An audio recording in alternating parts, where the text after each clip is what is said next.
Ang sirang madaling araw, ang matatag at paulit-ulit na tunog ng monitor sa pribadong silid ng St. Jude Hospital sa Makati ay bumubulong sa esterilisadong katahimikan. Si Enrique Rick Valenzuela, na nakasuot ng tradisyonal na barong Tagalog na bahagya, pang may lukot-lukot mula sa madaliang paglipad mula Cebu, ay nakatayo doon, tulala. Ang tanawin sa kanyang harapan ay isang bangungot na nagiging totoo.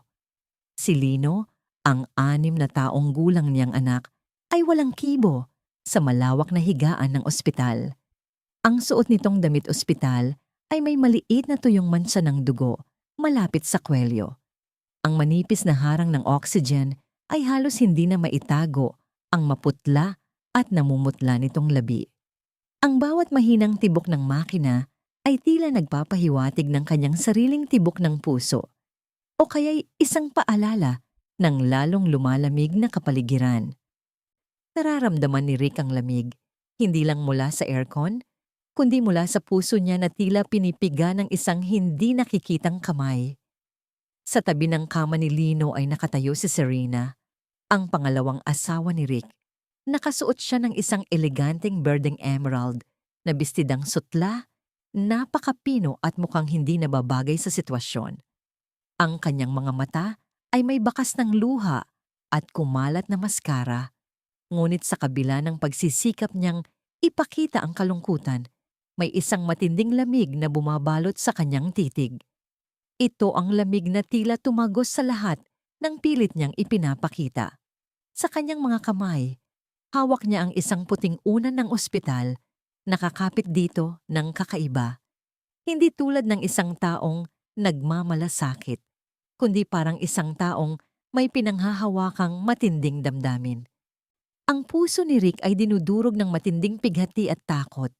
Pinilit niyang panatilihin ang kanyang kalmado. Ang tinig niya, bagaman mababa, ay may taglay na kapangyarihan na tila lumalagpas sa katahimikan ng silid. Serena, anong ginagawa mo? Parang binuhusan ng malamig na tubig si Serena.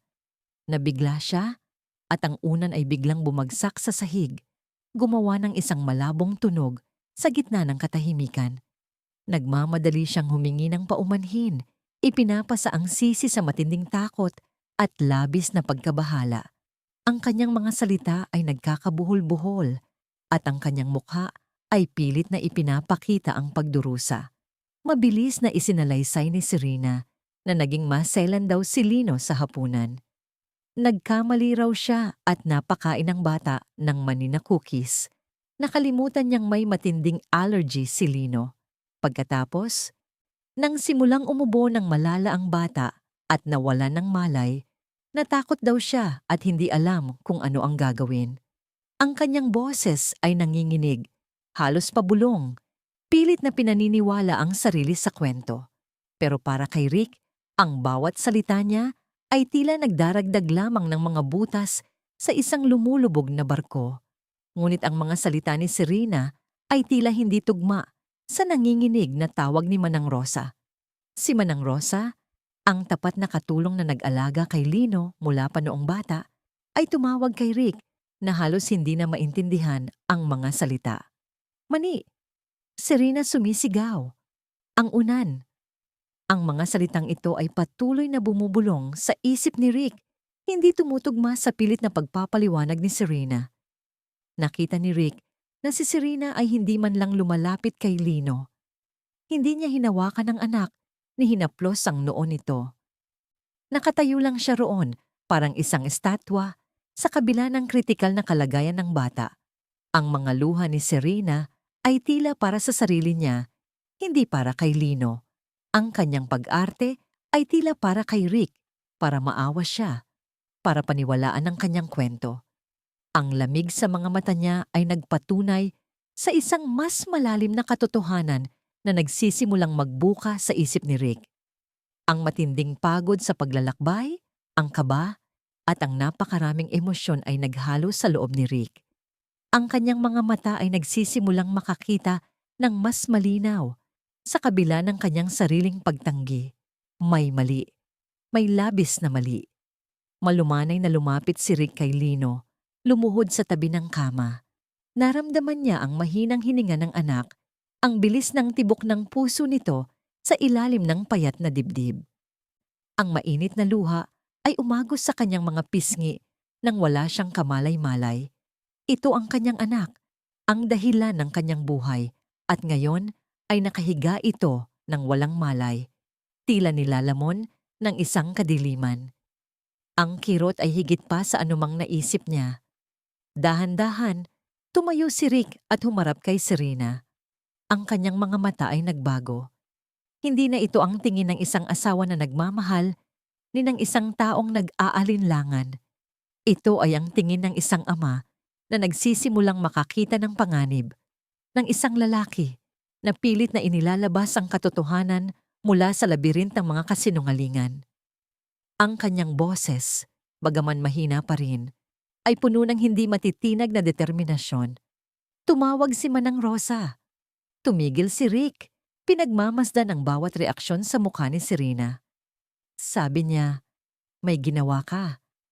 Sabihin mo sa akin ang eksaktong nangyari, ngayon." Ang huling salita ay tila isang balang tumagos sa katahimikan, sumisira sa pader ng mga kasinungalingan na pilit na itinatayo ni Serena. Ang silid ay tila lumiit. Ang tensyon ay bumibigat, at ang liwanag ng umaga na sumisilip sa bintana ay tila nagiging mas madilim. Mga bali sa perpektong larawan, ang pinto ng silid ni Lino ay dahan-dahang sumara sa likod ni Rick, at ang bawat ingay ay tila nagpapabigat sa katahimikan na bumabalot sa kanya. Naiwan si Serena sa loob, nakikipaglaban sa sarili niyang mga demonyo o marahil ay naghahanap ng panibagong maskara. Ngunit para kay Rick, ang maskara ay nalaglag na. Ang kanyang puso na dati puno ng pagmamahal at pagtitiwala ay ngayon nagsisimulang magbuo ng mga katanungan, ng mga butas na unti-unting lumalawak sa larawan ng perpektong buhay na pilit niyang pinanghahawakan. Ilang taon na nga ba ang nakalipas? Para kay Rick, tila kahapon lang nang muling magkaroon ng kulay ang kanyang mundo. Naaalala niya ang dilim pagkatapos mawala si Sofia, ang kanyang unang asawa at ina ni Lino. Ang kawalan ni Sofia ay nag-iwan ng malalim na sugat, hindi lamang sa kanyang puso, kundi maging sa buhay ni Lino, na nooy napakabata pa. Nagsumikap si Rick na maging ama at ina sa kanyang anak, ngunit ang mundo ng pagiging isang tycoon sa real estate ay humihingi ng marami sa kanyang oras. Si Lino ang kanyang lahat, ang kanyang inspirasyon. Ngunit ang pighati ay bumabalot pa rin sa kanilang munting pamilya.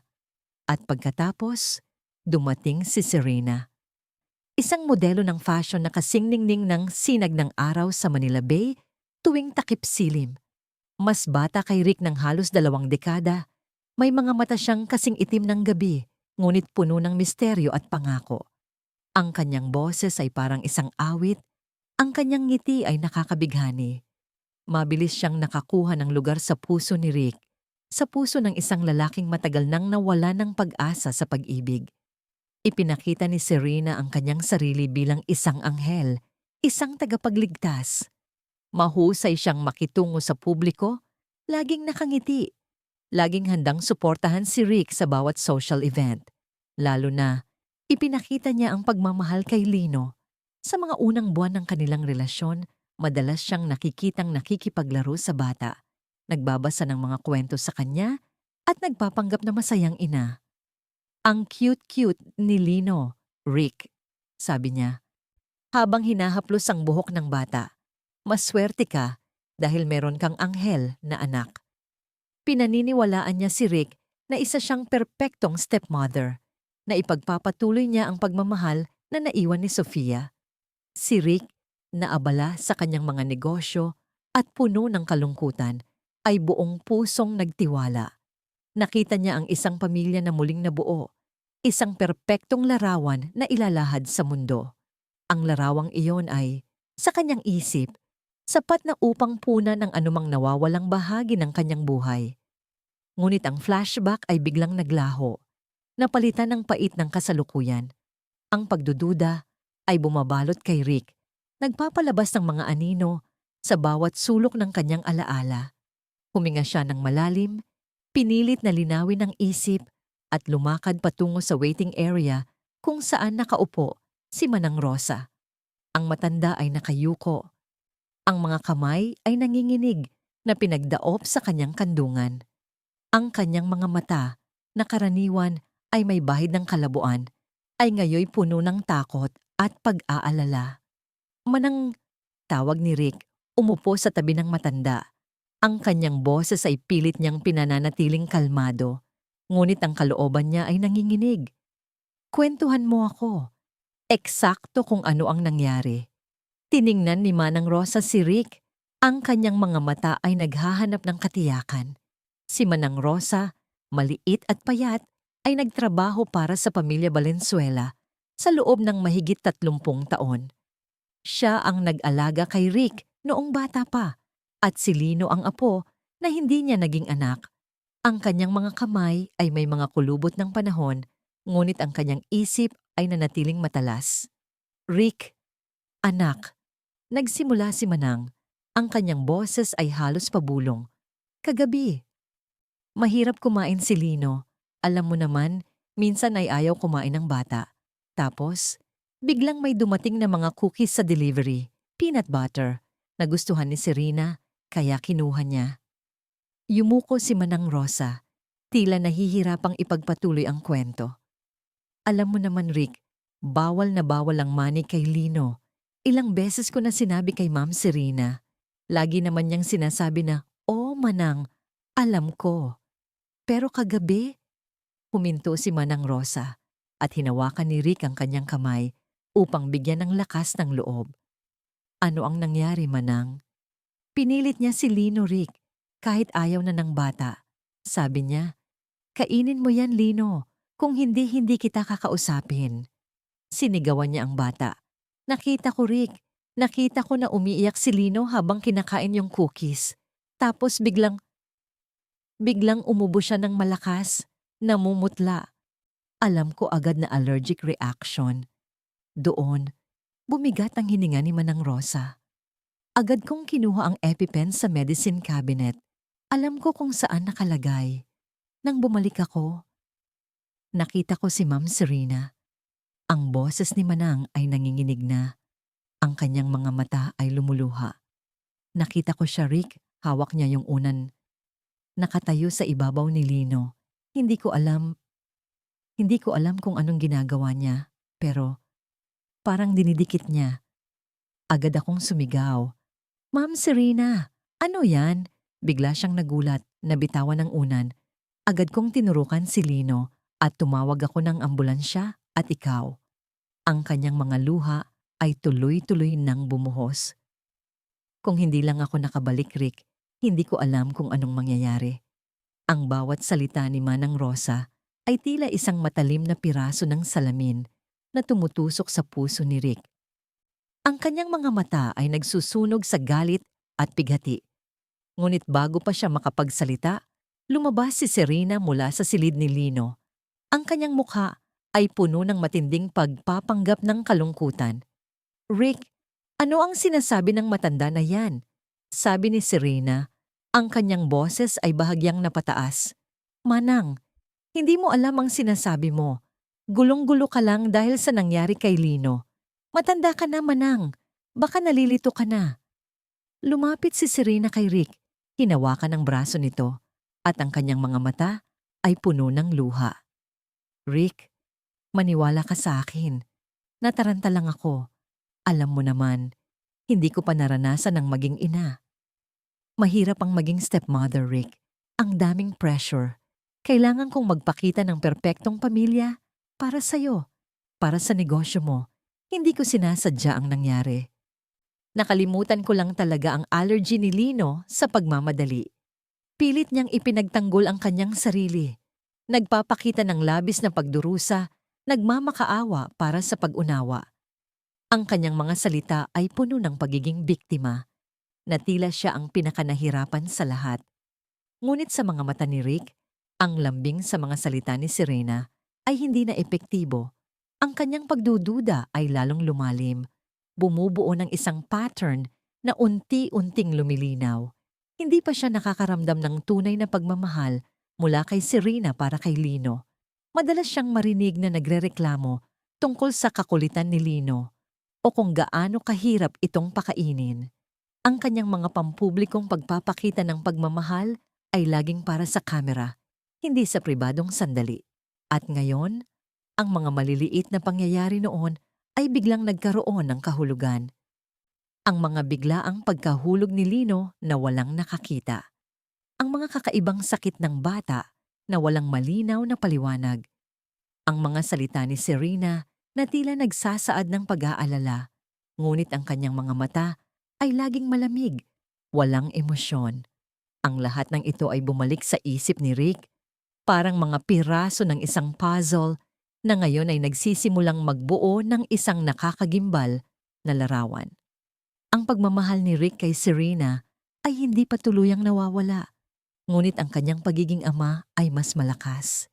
Ang kanyang instinct ay nagsasabi sa kanya na may mas malalim na katotohanan na itinatago. Hindi na ito usapin ng simpleng pagkakataranta o pagkakamali. Ito ay isang bagay na mas masama, mas madilim. Bumitaw si Rick sa pagkakahawak ni Serena. Ang kanyang mukha ay walang emosyon. Serena, kailangan nating malaman ang buong katotohanan. Ang kanyang boses ay naging matatag, puno ng awtoridad na matagal nang hindi niya ipinapakita sa kanyang asawa. Hindi ko hahayaan na walang linaw ang nangyari sa anak ko.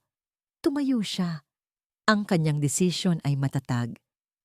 Kukuha ako ng private investigator at kukuha rin ako ng abogado. Tiningnan niya si Serena ng direkta sa mata. Sisiguraduhin kong iimbestigahan ng lahat. Magsisimula tayo sa medical records ni Lino at sa lahat ng security camera sa ospital na ito at sa bahay. Lahat. Ang mga mata ni Serena ay nanlaki sa gulat. Ang kanyang luha ay biglang natuyo. Ang kanyang maskara ay nagsimulang gumuho at sa likod nito ay lumabas ang isang anino ng pagkabahala, ng galit at ng isang bagay na mas masama. Ngunit si Rick ay hindi na nagpatinag. Ang kanyang pighati at galit ay naging gasolina ng kanyang determinasyon. Si Lino ang kanyang prioridad. At para kay Lino, gagawin niya ang lahat. Rick, ano ang sinasabi mo? Tanong ni Serena. Ang kanyang boses ay tila isang bulong. Pinagdududahan mo ba ako? Ngunit hindi na sumagot si Rick. Tumalikod siya at lumabas upang gawin ang kanyang mga tawag. Ang kanyang isip ay puno ng isang misyon. Upang malaman ang katotohanan, gaano man ito kasakit. Ang larawan ng perpektong pamilya ay gumuho na. Ngayon, oras na upang buuin ang mga piraso ng sirang salamin upang makita ang tunay na refleksyon sa likod ng lahat ng kasinungalingan. Ang walang takip na katotohanan. Ang mga araw na sumunod ay tila lumipas sa isang laging dilim na ulap. Para kay Rick, ang bawat sandali ng paghihintay ay isang pagpapahirap. Bawat pagring ng telepono ay nagpapataas ng kanyang kaba, ngunit sa gitna ng lahat ng ito, may isang bagong lakas na nag-ugat sa kanyang puso. Ang matinding pagmamahal at pangako kay Lino. Hindi na siya si Rick Valenzuela na nabulag ng pag-ibig at pagpapanggap. Siya na ngayon ang isang ama na handang gawin ang lahat para sa kanyang anak. Dumating ang kanyang private investigator, si Mang Tonyo, isang retiradong pulis na mayroong matalas na mata para sa detalye at malawak na koneksyon sa ilalim ng lupa ng Maynila. Kasama niya si Attorney De La Cruz, isang batikang abogado na kilala sa kanyang hindi natitinag na paninindigan at kakayahang harapin ang mga kaso. Gaano man ito komplikado, isinara nila ang kanilang sarili sa isang pribadong silid sa ospital. Ang kanilang mga mukha ay seryoso, halos walang emosyon. Rick, mayroon kaming ilang impormasyon tungkol kay Serena. Simula ni Mang Tonyo, ang kanyang boses ay kalmado, ngunit may kakaibang bigat. Mayroon siyang isang folder na inilapag sa mesa. Hindi ganoon kadali makahanap ng impormasyon, Rick. Si Serena, o ang buong pangalan niya, si Serena Reyes Salvador, ay napakatuso sa pagtatago ng kanyang nakaraan. Habang binubuksan ni Mang Tonyo ang folder, nagpatuloy siya. Una, ang kanyang mga relasyon bago ka. Lahat ay maikli, mayaman ng mga lalaki, at palaging nagtatapos sa mga malalaking utang na naiwan niya o mga pilit na utang na pinansyal na ipinapasa sa kanila. Mayroong isang kaso ng estafa na na-dismiss dahil walang sapat na ebidensya, ngunit ang modus operandi ay malinaw. Mahilig siyang mangutang at kung hindi niya makukuha ang gusto niya, gagawa siya ng paraan. Napako ang tingin ni Rick sa folder. Utang? Oo, Rick. Malaki. Ang lifestyle niya ay hindi kaya ng kinikita niya bilang modelo. Ang kanyang mga magulang ay hindi rin mayaman. Mayroong malaking discrepancy sa ipinapakita niya at sa realidad ng kanyang pananalapi. Ngunit ang sumunod na revelasyon ang lalong nagpatindig ng balahibo ni Rick. At mayroon pa, Rick, patuloy ni Mang Tonyo. 5 taon bago kayo magkakilala, may namatay na tiyahin niya sa probinsya. Isang matandang babae na wala ng ibang pamilya, namatay sa sakit. Si Serena ang tanging tagapagmana. Ang kaso ay sarado na. Natural na pagkamatay, ngunit ang mga kapitbahay ay may kakaibang sinasabi na bago mamatay ang tiyahin, madalas daw bumibisita si Serena at madalas daw may mga hindi pagkakaintindihan. Ang matanda, na datay malakas, ay biglang nanghina at ang mga ari-arian, lahat ay napunta kay Serena ng napakabilis. Nagkaroon ng lamig sa loob ni Rick, isang pakiramdam na tila may malaking ahas na bumabalot sa kanyang puso. Ito ay higit pa sa pagtatago ng mga utang. Ito ay isang bagay na mas malalim, mas masama. Nagtago si Serena sa likod ng kanyang ganda, ngunit sa ilalim nito ay mayroong isang bagay na ganap na madilim. Ngayon, sa pinakamahalagang bahagi, sabi ni Atoy de la Cruz, ang kanyang boses ay malalim at seryoso. Kinuha niya ang isang USB drive. Nakuha na namin ang video mula sa security cameras ng ospital. Kinuha din namin ang video mula sa bahay ninyo. Sa araw na yon, mayroong isang camera na nakatutok sa dining area. Humawak si Rick sa upuan. Ang kanyang puso ay kumakabog ng malakas. Tila gusto nang tumalon mula sa kanyang dibdib. Pinatugtog ni Atoti Malad de la Cruz ang video. Ang unang bahagi ng video ay mula sa dining area ng kanilang mansyon. Kulay itim at puti, ngunit malinaw. Makikita si Lino na nakaupo sa mesa, tila walang ganang kumain. Sa harap niya ay may isang plato ng pagkain at sa tabi nito ay isang plastic bag ng cookies. Peanut butter cookies.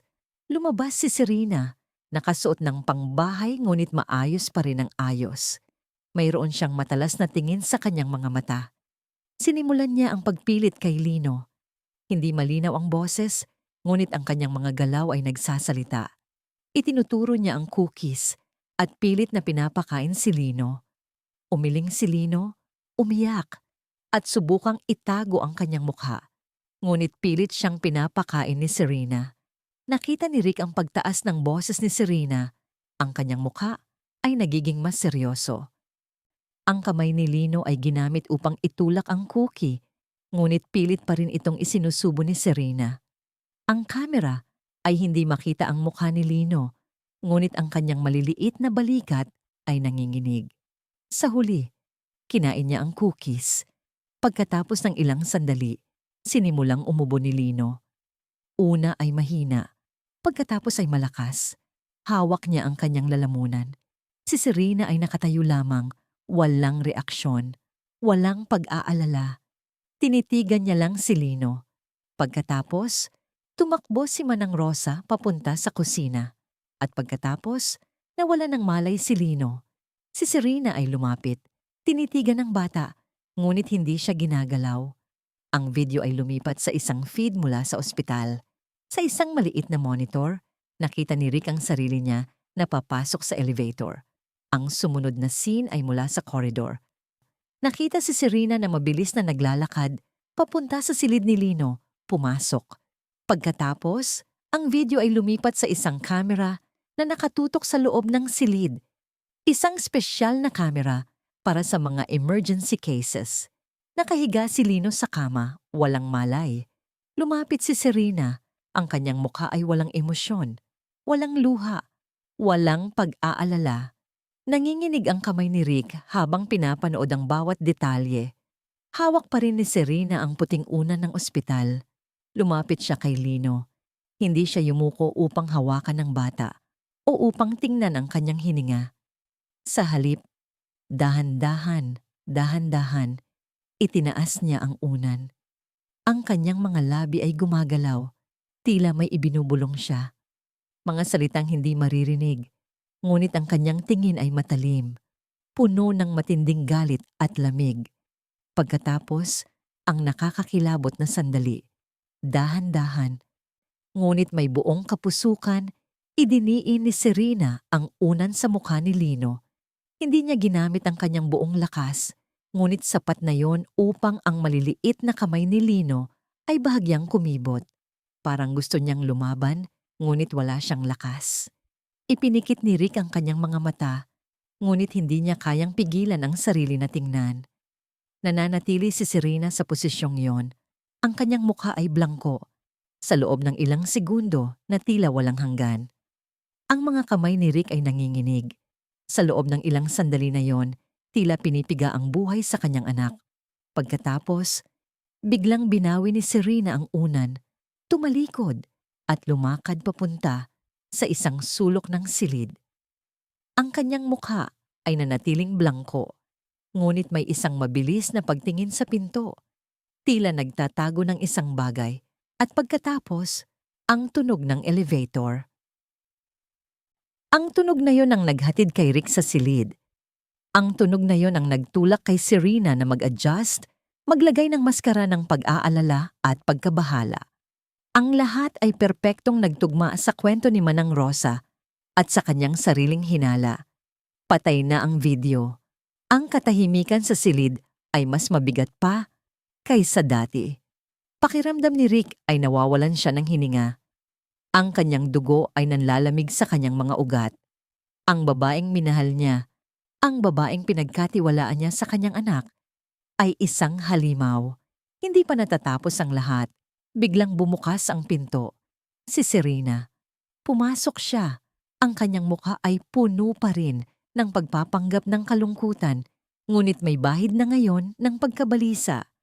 Siguro ay naramdaman niya ang kakaibang katahimikan sa loob o ang matinding bigat ng tensyon. Rick, anong nangyayari? Tanong niya. Ang kanyang boses ay tila isang bulong. Walang imik si Rick. Tumayo siya. Ang kanyang mga mata ay nakatutok kay Serena. Walang galit sa kanyang mukha, walang awa. Lamang ang isang malalim, nakakatakot na kalmado. Biglang nakita ni Serena ang monitor, ang itim at puting imahe na nagpapakita ng huling bahagi ng video. Siya mismo na nakatayo sa ibabaw ni Lino. Ang kanyang mata ay nanlaki. Ang kanyang bibig ay bumuka. Hindi totoo yan. Rick, naniniwala ka ba sa video na yan? Mali yan. Sumigaw siya, ang kanyang boses ay nagiging histerya. Huwag kang maniwala sa kanila, Rick. Ako lang ang kasama mo. Ako ang asawa mo. Pero huli na ang lahat. Ang maskara ay tuluyan ng nabasag. Ang kanyang mga sigaw ay puno ng pagtanggi, ng pagsubok na takasan ang katotohanan. Lumapit si Rick. Ang bawat hakbang ay tila isang martilyo na bumabagsak sa pader ng mga kasinungalingan. Hindi na ako magpapabola sa iyo, Serena. Sabi niya, ang kanyang boses ay mababa at malalim, mas nakakatakot kaysa anumang sigaw. Gusto mo akong makitang nagdurusa, gusto mo akong kaawaan, gusto mong kontrolin ng lahat. Ang bawat salita ay tumatago sa balat ni Serena, nagpapabagsak sa kanya. Halos pinatay mo ang anak ko, Serena. Patuloy ni Rick. Ang kanyang mga mata ay tila apoy na nagliliyab sa ilalim ng kalmadong mukha. Para lang ipaalala sa akin kung ano ang pakiramdam ng matinding takot. Tumingin si Rick sa monitor at pagkatapos ay kay Serena. Manang Rosa ang nagsabi sa akin, hindi lang siya basta matanda. Siya ang pamilya ko. Ikaw. Ikaw ang walang puso. Kinuha ni Rick ang telepono. Atty. Shark de la Cruz, pakitawag ang pulis.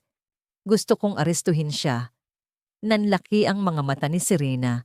Ang kanyang mukha ay putlang-putla. Hindi! Rick, hindi mo magagawa yan.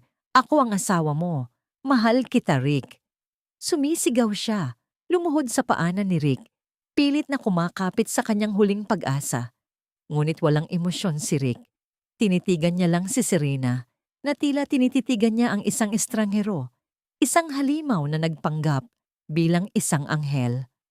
Ang pag-ibig na naramdaman niya para sa babaeng ito ay tuluyan ng namatay. Dumating ang mga pulis, mabilis at propesyonal. Dinakip nila si Serena, ang kanyang mga sigaw ay naging mga iyak, ang kanyang mga pakiusap ay walang narinig. Rick, huwag mo akong iwan, mahal kita, hindi ko ginusto yan. Habang inilalabas si Serena, nakatayo lang si Rick. Ang kanyang mga mata ay walang kukurap na nakatingin sa kung saan siya nawala. Ang kanyang puso ay parang bato. Ang silid ay biglang naging tahimik muli. Tanging ang tunog ng monitor ni Lino ang naririnig. Nakatayo si Rick sa loob ng ilang sandali, nakatitig sa blangkong screen. Ang kanyang mundo ay gumuho, ngunit sa pagguho na yon, mayroong isang paglilinaw. Ang mga kasinungalingan ay naglaho, at ang katotohanan, gaano man kasakit, ay naroon na. Dahan-dahan, lumapit siya sa kama ni Lino. Yumuko siya at hinawakan ang kamay ng kanyang anak. Mainit. Ang hininga ni Lino ay nananatiling mahina, ngunit naroon. Biglang, dahan-dahang gumalaw ang mga mata ni Lino. Unti-unti itong bumukas, ang kanyang mga mata ay nananatiling malabo. Daddy? Isang mahina, halos hindi marinig na bulong. Hindi napigilan ni Rick ang kanyang mga luha. Bumuhos ang lahat ng emosyon na kanyang pinigilan. Ang takot, ang galit, ang pighati, at ang matinding pagmamahal. Yumuko siya at mahigpit na niyakap ang kanyang anak. Pilit na nag-iingat sa mga tubo at kagamitan. Nandito na si Daddy, anak. Bulong niya, ang kanyang boses ay nanginginig. Ligtas ka na, anak ko. Ligtas ka na. Ang hininga ni Lino ay bahagyang bumigat, tila nagpapahiwatig ng kanyang pag-amin. Ang lamig sa puso ni Rick ay dahan-dahang nawawala, napapalitan ng isang mainit, ngunit masakit na pag-asa. Ang laban ay hindi pa tapos, ngunit ngayon, mayroon na siyang dahilan upang lumaban ng buong puso. Para kay Lino, ang mga araw na sumunod sa pagdakip kay Serena ay tila isang malaking, maingay na bagyo na bumalot sa buong Maynila at lalo na sa buhay ng pamilya Valenzuela. Ang kaso ni Serena Reyes Salvador, isang dating modelo at asawa ng kilalang real estate tycoon na si Enrique Valenzuela na inakusahan ng tangkang pagpatay sa kanyang stepson, ay sumabog sa lahat ng pahayagan, balita sa telebisyon at social media. Ang pangalan ni Rick, na dati simbolo ng kapangyarihan at respeto, ay ngayoy iniuugnay sa isang malagim na trahedya ng pamilya. Ang mansyon ni Rick, na dati isang pribadong santuwaryo, ay ngayoy sentro ng pagsubaybay ng media. Mga reporter na may mga kamera at mikropono ay nakabantay sa bawat galaw, bawat anino. Ang mga dating katrabaho ni Rick at mga kasamahan sa negosyo ay nagpahayag ng kanilang pagkabigla at pakikiramay. Ngunit sa likod ng mga salitang yon ay mayroong pagtataka, paghuhusga. Paano nangyari ito sa isang pamilyang tila perpekto sa mata ng publiko? Si Rick ay nagpakita ng isang matibay na paninindigan sa harap ng media. Sa isang press conference na gaganapin sa labas ng kanyang opisina, na tila hinamon ng mundo na makita ang kanyang pighati, nagsalita siya ng may dignidad, ngunit may matinding sakit sa kanyang boses. Ang pamilya Valenzuela ay dumaranas ng isang hindi mailarawang trahedya. Nagsimula siya. Ang kanyang tinig ay may bahid ng emosyon, ngunit nananatiling kontrolado. Ngunit sa gitna ng lahat ng ito, ang aking anak, si Lino, ay ang aking inspirasyon at ang aking lakas. Gagawin ko ang lahat para sa kanya. Sisiguraduhin kong makakamit ang katarungan, hindi lamang para kay Lino, kundi para sa lahat ng mga bata na biktima ng pang-aabuso. Ang kanyang mga salita ay tumagos sa puso ng marami, nagbunga ng agos ng suporta mula sa mga ordinaryong mamamayan, mga kapwa magulang, at mga tagapagtaguyod ng karapatan ng bata. Ang mga mensahe ng pakikiramay at pagsuporta ay bumaha sa kanyang email at social media na nagbigay ng kaunting liwanag sa madilim niyang mundo. Si Attorney De La Cruz, na kilala sa kanyang pagiging profesional at matalas na isip, ay nagsimulang magbuo ng kaso. Ang kanyang opisina ay naging sentro ng paghahanap ng katotohanan. Kasama niya, si Mang Tonyo, ang private investigator, ay lumikom ng mga ebidensya na hindi lamang sa insidente sa ospital, kundi sa buong kasaysayan ng pang-aabuso ni Serena. Rick, kailangan nating ipinta ang isang malinaw na larawan ng kung sino talaga si Serena. Sabi ni Atay De La Cruz sa isang pulong nila, hindi ito tungkol lang sa tangkang pagpatay. Ito ay tungkol sa isang pattern ng pag-uugali. Isang pagkatao na nagtatago sa likod ng ganda. Ang unang hakbang ay ang pakikipanayam sa mga dating katulong, ang mga nakaraang manang o ate na nagtrabaho sa bahay ng Valenzuela ay nagbigay ng mga testimonya na nagpatibay sa mga hinala. May isang dating katulong na nagsabi kung paano narinig niyang pinagagalitan ni Serena si Lino sa banyo, na sinasabing walang kwenta ka, sayang ka sa pera ni daddy mo. Mayroon namang isa na nagsabi kung paano madalas na nawawala ang mga laruan ni Lino at kapag hinahanap ay makikita na sirang-sira sa basurahan. Ang mga kwento ng mga accidents ni Lino, isang pagkakataong nahulog sa hagdan, isang beses na nasunog ang daliri sa kalan habang walang tao sa kusina, ay biglang nagkaroon ng bagong kahulugan. Ngunit ang pinakamahalagang saksi ay si Manang Rosa. Sa kabila ng kanyang takot at pighati, buong tapang siyang humarap sa korte. Ang kanyang mga kamay ay nanginginig, ngunit ang kanyang boses ay naging matatag habang isinasalaysay niya ang lahat ng kanyang nakita.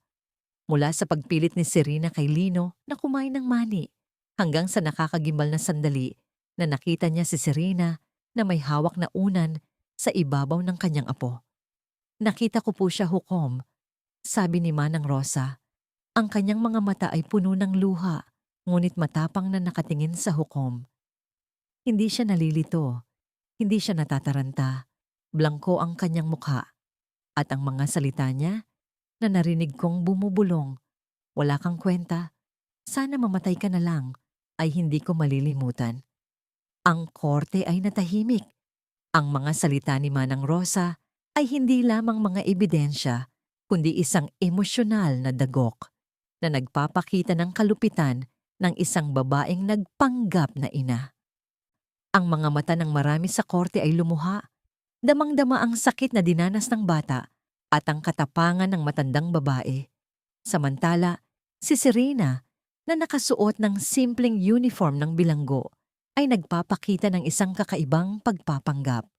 Ang kanyang legal team na pinamumunuan ng isang kilalang abogado na si Atarciam Ramirez.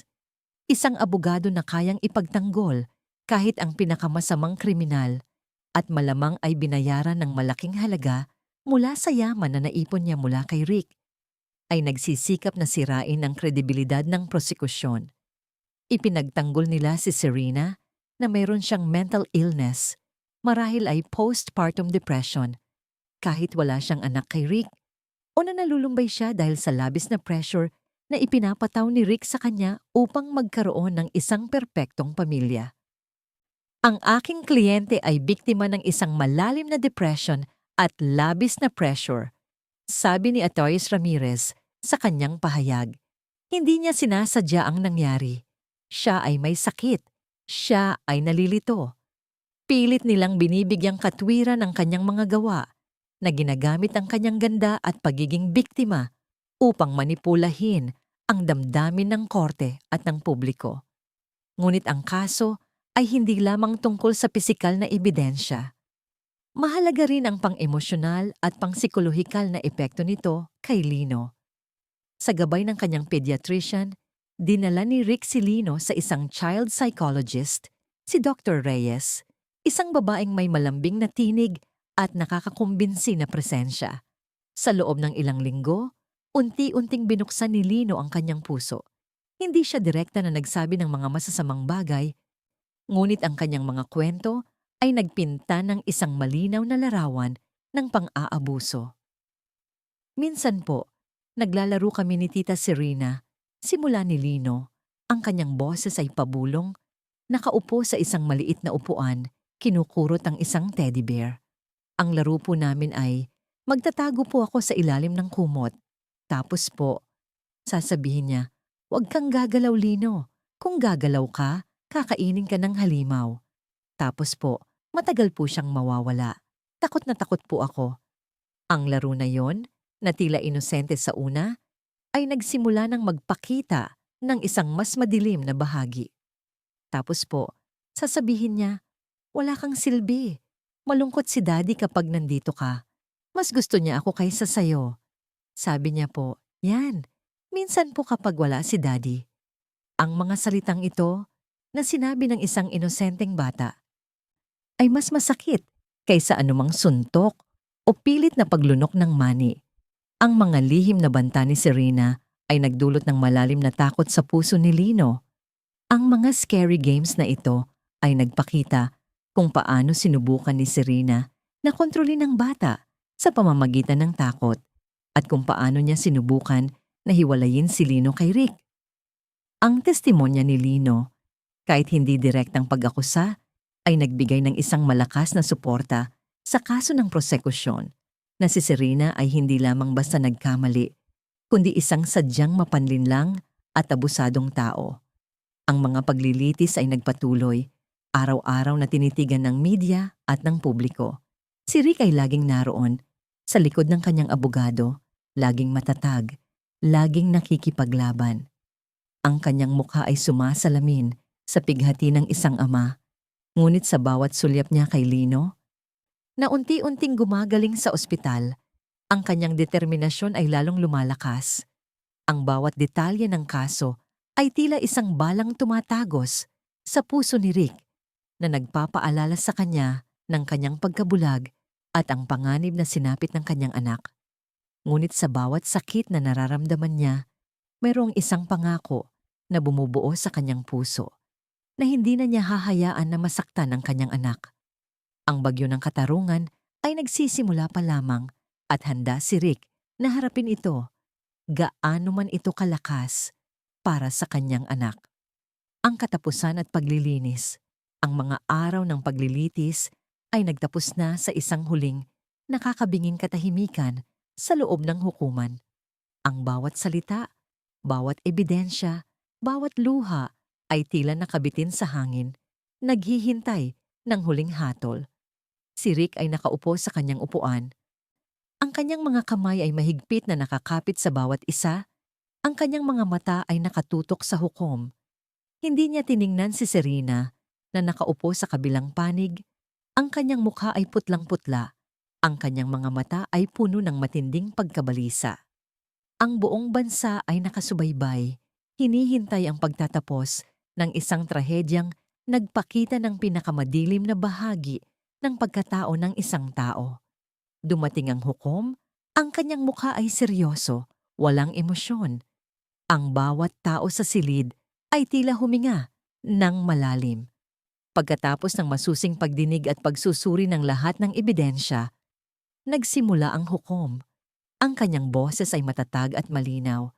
Ang korte ay nakahanap ng sapat na batayan upang husgahan ang akusado, si Serena Reyes Salvador, na nagkasala sa kasong attempted murder at child abuse. Isang bulong ang kumalat sa loob ng hukuman. Ang mukha ni Serena ay tuluyang nabasag. Umalma siya, sumigaw ng pagtanggi, pilit na kumakapit sa kanyang abogado. "Hindi! Mali yan! Hindi ko ginawa yan!" Ngunit ang kanyang mga sigaw ay nawala sa mga pagbulong ng mga tao. Ngunit ang hukom ay nagpatuloy. Ang kanyang boses ay lalong tumibay. Ang korte ay nagpapataw ng hatol na pagkakulong ng walang piyansa at habambuhay na pagkabilanggo na may karagdagang parusa para sa child abuse. Naway maging babala ito sa lahat ng may balak na saktan ang mga inosenteng bata. Ang hustisya ay mananaig. Para kay Rick, ang mga salita ay tila bumubulong sa kanyang tainga. Isang malaking bigat ang tila inalis sa kanyang balikat. Hindi ito kagalakan, kundi isang malalim na pakiramdam ng kaluwagan at, sa parehong oras, isang nakakapanghinayang kalungkutan. Nakamit ang hustisya, ngunit ang sakit na dinanas ni Lino at ang katotohanang nabulag siya sa isang halimaw ay mananatili. Habang inilalabas si Serena ng mga gwardya, patuloy siyang sumisigaw. Ang kanyang mga mata ay nagbabaga sa galit at kawalan ng pag-asa. Ngunit si Rick ay hindi na tinitingnan siya. Ang kanyang tingin ay nakatutok sa labas ng bintana, kung saan ang araw ay sumisikat, nagbibigay ng bagong liwanag sa isang mundong minsan niyang inakala na magiging madilim magpakailanman. Nang matapos ang paglilitis at lumabas si Rick, sinalubong siya ng media na tila isang tsunami. Ngunit ngayon, wala na siyang takot. Hinarap niya ang mga kamera, ang kanyang boses ay kalmado. Salamat sa inyong suporta. Ang laban para sa katarungan ni Lino ay natapos na. Ngayon, ang laban para sa kanyang paghilom ay magsisimula. Ang mga sumunod na linggo ay naging panahon ng matinding pagbabago para kay Rick at Lino. Napagtanto ni Rick na ang pagiging isang tycoon sa real estate ay naglagay sa kanya sa isang pedestal, ngunit inilayo naman siya sa pinakamahalagang bagay, ang kanyang anak. Nagpasya siyang bawasan ang kanyang mga proyekto. Ipinasa ang ilan sa kanyang pinagkakatiwalaang mga kasamahan at itinuon ang kanyang oras sa bahay at sa pag-aalaga kay Lino. Hindi na siya ang laging abala na ama. Siya na ngayon ang ama na naroon, handang makinig, handang maglaro, handang maging sandalan. Ang malaking mansyon ng Valenzuela, na minsan ay sumasalamin sa kayamanan at perpektong pamilya, ay tila nalason ng presensya ni Serena. Hindi ito inilipat ni Rick. Bagkus ay ipinag-utos niya ang isang malawakang renobasyon. Ang mga sulok na minsan ay paborito ni Serena ay binago. Ang mga kulay ay pinalitan. Ang mga silid ay ginawa upang maging mas maligaya, mas maliwanag, at mas angkop sa isang batang katulad ni Lino. Ang silid tulugan ni Serena ay ginawang isang play area para kay Lino, puno ng mga laruan at libro na inalis ang bawat bakas ng nakaraan. Ito ay hindi lamang isang pisikal na pagbabago, kundi isang paraan upang linisin ang masamang enerhiya at bumuo ng isang bagong simula. Bumuo rin si Rick ng isang koponan ng mga profesional na tutulong kay Lino sa kanyang paghilom. Isang pediatrician na patuloy na nagbabantay sa kanyang pisikal na kalusugan. Isang child psychologist na patuloy na gumagabay sa kanyang emosyonal na paghilom. At isang play therapist na tumutulong kay Lino na ipahayag ang kanyang mga damdamin sa pamamagitan ng paglalaro. Ang bawat therapist ay maingat na pinili, tinitiyak na ang kanilang puso ay nasa tamang lugar at ang kanilang diskarte ay malumanay at may pagmamahal. Ang proseso ng paghilom ay mabagal, ngunit unti-unti. Sa simula, si Lino ay tahimik pa rin, madalas na malungkot at madalas na nakatitig sa kawalan. Ngunit si Rick ay matiyaga. Araw-araw, mag-uusap sila. Hindi pinipilit si Lino na magkwento, ngunit naroon lang para makinig. Magkasama silang pumupunta sa parke, naglalakad sa tabing dagat, nagpapalipad ng saranggola. Ang bawat simpleng sandali ay naging isang mahalagang paghilom. Naalala ni Rick ang pagmamahal ni Lino sa mga puno, sa mga halaman. Isang umaga, dinala niya si Lino sa likod bahay, kung saan may malawak na espasyo. Lino, sabi ni Rick, ang kanyang boses ay malumanay. Alam mo ba, ang mga puno ay kailangan din ng pagmamahal. Gusto mo bang magtanim tayo ng sarili nating puno? Ang mga mata ni Lino ay lumiwanag. Puno. Anong puno, Daddy? Isang puno ng mangga. Dito, ito ang iyong sariling puno. Aalagaan natin ito. Sa tulong ni Rick, Nagtanim si Lino ng isang maliit na punla ng mangga. Ang maliliit na kamay ni Lino ay maingat na naglagay ng lupa sa paligid ng punla. Ang kanyang mga mata ay puno ng pag-asa.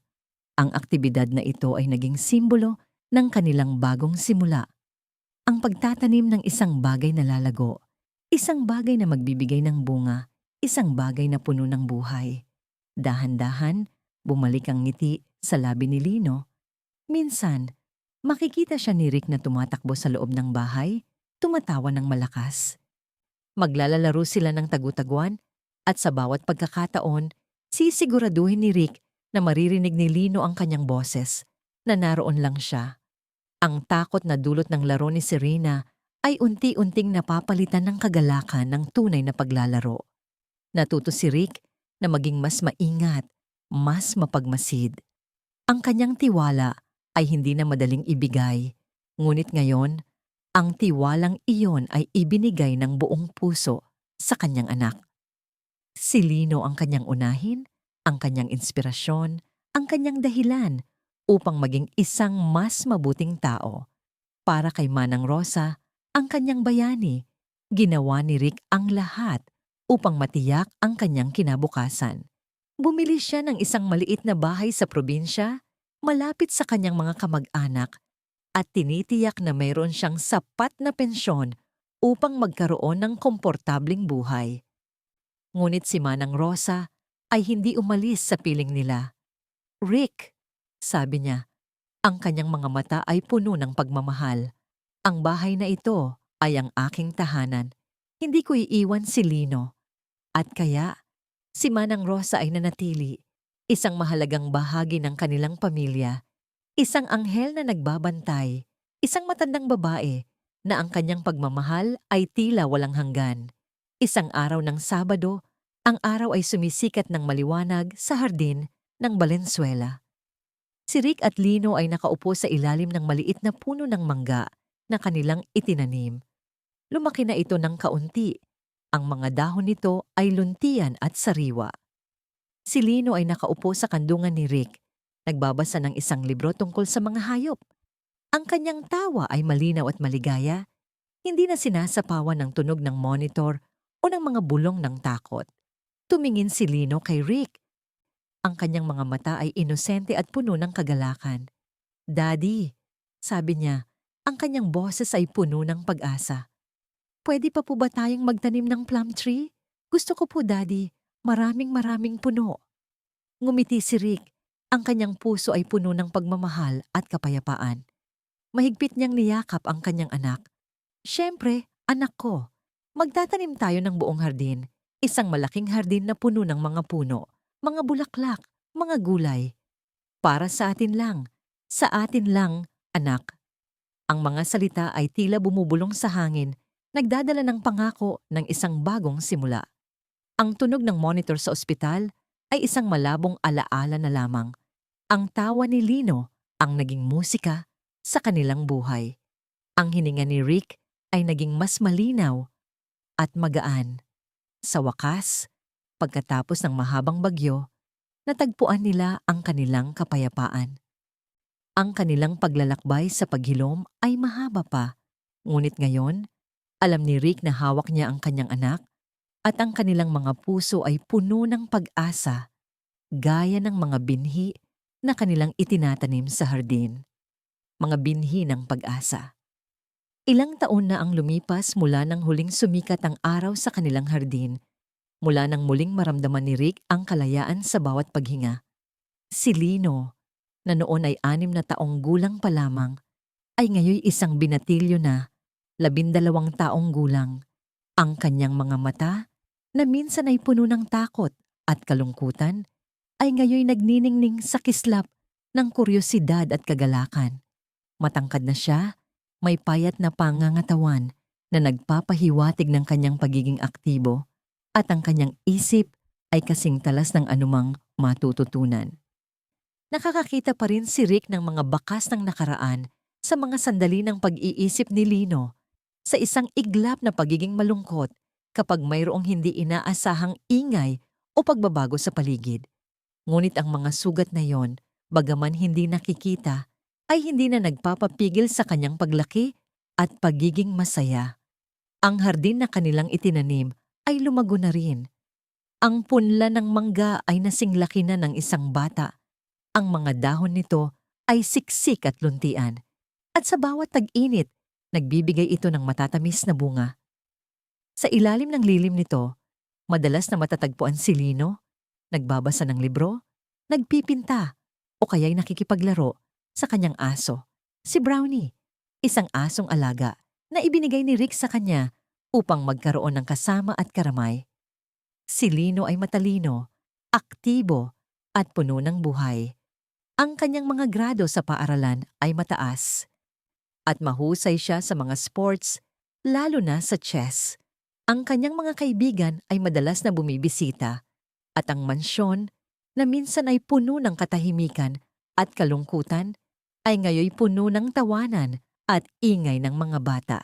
Si Lino ay natuto ng humarap sa kanyang nakaraan, hindi upang kalimutan, kundi upang maging mas malakas at mas matatag. Si Rick, sa kabilang banda, ay naging isang ganap na naiibang ama. Hindi na siya ang workaholic na tycoon na laging abala sa mga proyekto at negosyo. Bagaman, nananatili siyang mayaman at may impluensya, ang kanyang prioridad ay nagbago. Ang kanyang opisina ay naging isang lugar kung saan siya nagtatrabaho ng may layunin, hindi lamang para sa kayamanan, kundi para sa mas malaking adhikain. Binuo niya ang Lino's Hope Foundation, isang non-profit organization na nakatuon sa pagtulong sa mga batang biktima ng pang-aabuso. Ginamit niya ang kanyang koneksyon at kayamanan upang magbigay ng legal assistance, psychological counseling, at ligtas na tirahan para sa mga batang kailangan ng tulong. Sa bawat press conference, hindi na siya nagsasalita tungkol sa kanyang mga proyekto sa real estate, kundi tungkol sa kahalagahan ng pagprotekta sa mga bata. Ang kanyang boses, na minsan ay puno ng pighati, ay ngayoy puno ng pag-asa at determinasyon. Ang bawat bata ay may karapatan sa isang ligtas at mapagmahal na tahanan. Ang kanyang laging sinasabi, ang bawat bata ay may karapatang lumaki nang walang takot. Ang kanyang pagbabago ay hindi lamang nakikita sa kanyang mga salita, kundi sa kanyang mga gawa. Madalas siyang bumisita sa mga shelter ng mga bata, nakikipag-usap sa kanila, at binibigyan sila ng pag-asa. Si Manang Rosa, na nanatili sa kanilang tahanan bilang mahalagang miyembro ng pamilya, ay laging kasama niya.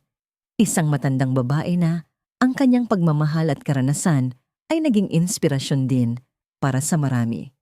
Isang hapon, habang nagtatanim si Rick ng bagong punla ng santol sa hardin, merong dahan-dahang lumapit sa kanya.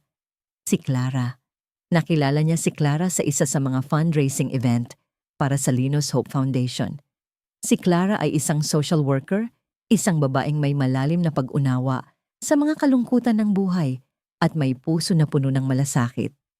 Hindi siya ang uri ng babaeng mahilig sa publisidad o sa mga mamahaling bagay. Simple siya, may ngiti na nagbibigay ng kapayapaan at mga mata na puno ng pag-intindi. Sa simula, ang kanilang relasyon ay propesyonal lamang, ngunit unti-unting lumalim.